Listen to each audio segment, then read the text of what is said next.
full of opportunities, we have two ways to enrich our understanding.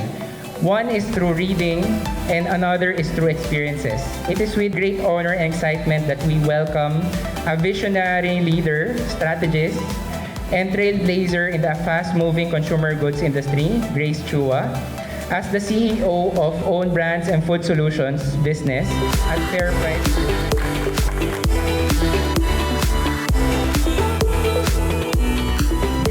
Championing possibilities. That's my life purpose. And what does championing possibilities mean?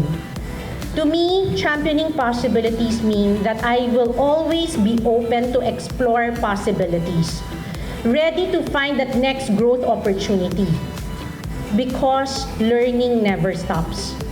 Championing possibilities also means that I will be brave enough to embrace challenges, to be resilient even when the going gets tough. Because at the end of the day, problems are just opportunities waiting for the right solution.